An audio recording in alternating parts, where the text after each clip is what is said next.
आएगी लाख मुसीबतें फिर भी डटे रहना है। दोस्तों, आएगी लाख मुसीबतें फिर भी डटे रहना है। मिलने आ रहा हूँ तुझसे जाने मन, ये बात आपकी मंजिल से कहनी है। हाँ दोस्तों, मैं मंजिल यानी सक्सेस की बात कर रहा हूँ। उसे अगर आपको मिलना है तो हमें आज की घड़ी में सॉल्व करना पड़ेगा आरसीसी कॉलम डिजाइन। वो भी बैठ के आराम से अपने अपने घर, और आपके साथ रहेंगे आपके अपने अविनाश सर। तो देर किस बात की है, फटाफट शुरू कर देते हैं आज का लेक्चर। तो दोस्तों, मुझे तो अब लग रहा है हर कोई अपने मंजिल से मिलना चाहता है। मंजिल ऐसे ही नहीं मिलती दोस्तों, उसके लिए मेहनत करना पड़ता है। मेहनत करेंगे आज हम। ये देखिए, विंटर 2023 के एग्जाम का न्यूमेरिकल है, बहुत रिसेंट एग्जाम्पल है। इसको सॉल्व करेंगे। दिया क्या है, पूछा क्या है, सब कुछ समझेंगे बड़ी आसान भाषा में। तो चलिए, इसको मैं शुरू करने से पहले आपसे एक रिक्वेस्ट करता हूँ, अगर आपने अभी तक चैनल को सब्सक्राइब नहीं किया कर दीजिए बॉस, फ्री ऑफ कॉस्ट है। बड़ी मजे की बात है ना। आइए, यहाँ पे उन्होंने दिया है जो कॉलम डिजाइन करने जा रहे हो उसके ऊपर आने वाला एक्सियल लोड यानी P 1600 किलो न्यूटन। डन।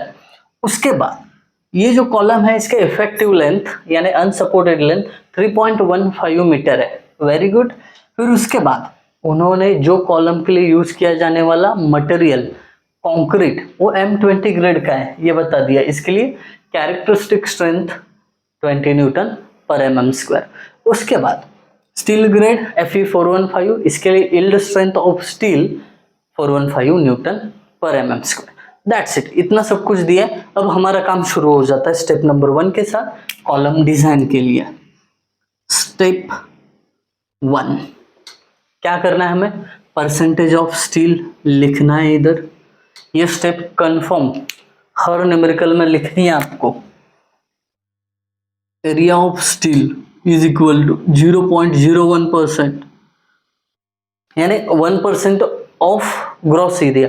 अगर 1% को फ्रैक्शन में करोगे तो 0.01 हो जाता है।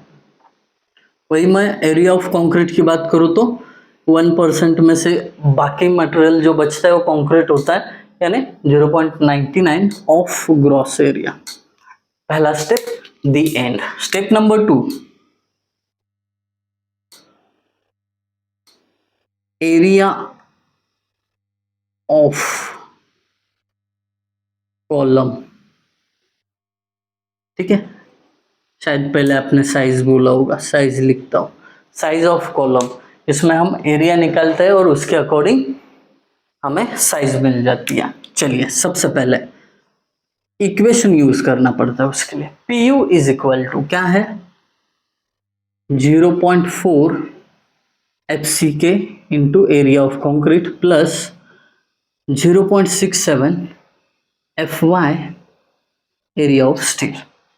अब यहाँ पे PU चाहिए हमें, बट यहाँ पे P है। इसको अगर PU बनाना है तो क्या करते हैं, 1.5 से मल्टीप्लाई करते हैं। 1.5 से मल्टीप्लाई करोगे तो ये हो जाएगा 2400 किलो न्यूटन। दैट्स इट, आप करके देख सकते हो। 1.5 से मल्टीप्लाई करके इतना ही आएगा। उसको यहाँ पे लिखता हूँ 2400, ये न्यूटन में लिखना है, इसके लिए किलो की जगह 10⁻³ इज इक्वल टू 0.4 FCK का वैल्यू 20, AC की जगह मैं क्या लिख सकता हूँ 0.99 AG, यहाँ से उठा के लिख दो। फिर 0.99 AG प्लस 0.67 FY है 415, AST को मैं 0.01 AG लिख सकता हूँ पहले स्टेप में से, है ना। AST की जगह 0.01।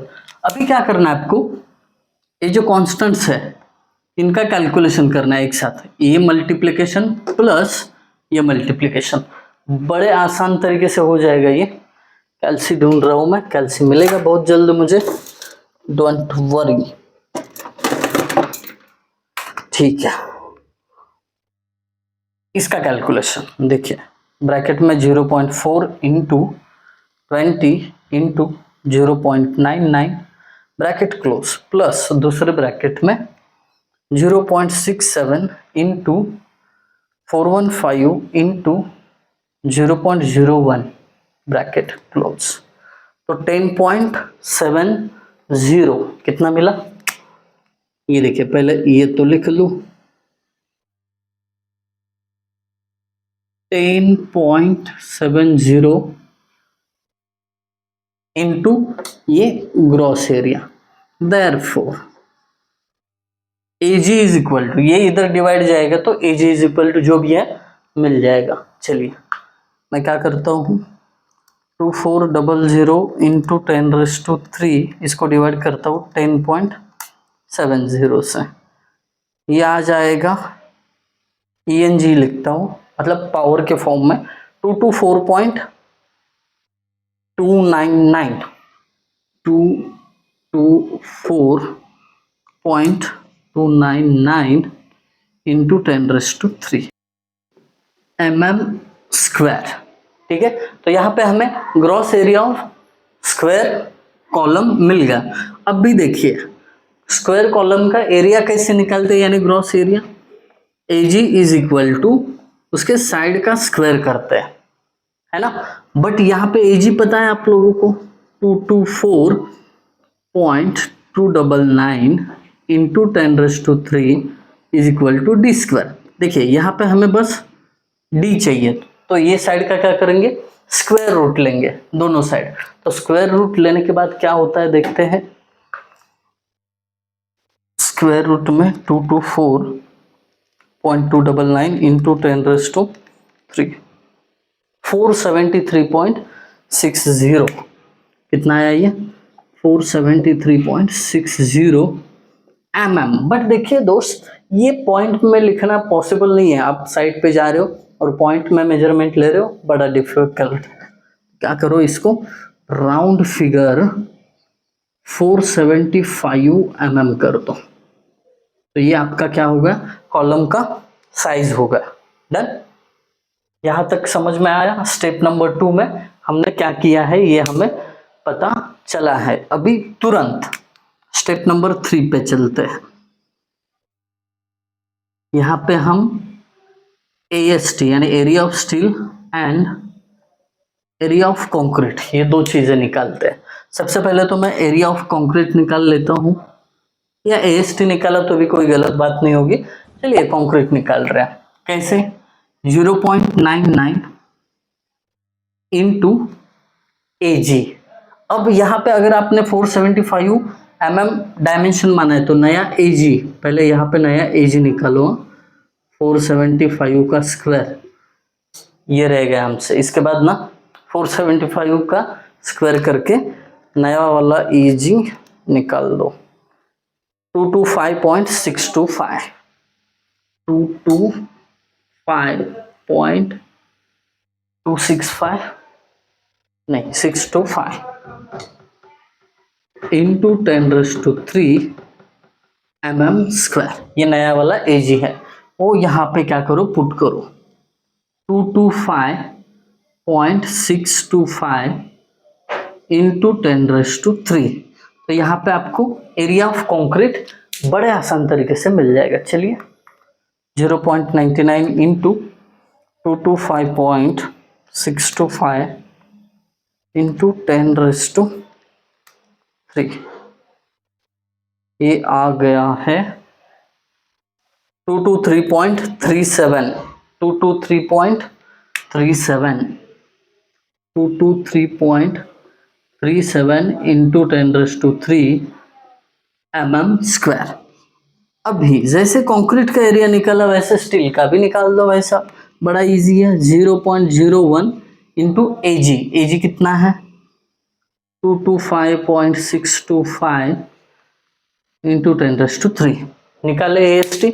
चलिए निकाल लेते हैं, 0.01 इंटू 225.625 इंटू 10⁻³ ये होगा 2256.25 mm²। That's it.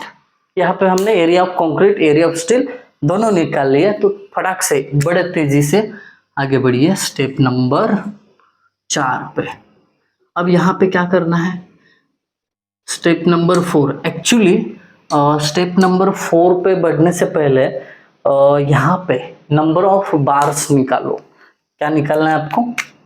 Number of longitudinal bars, है ना।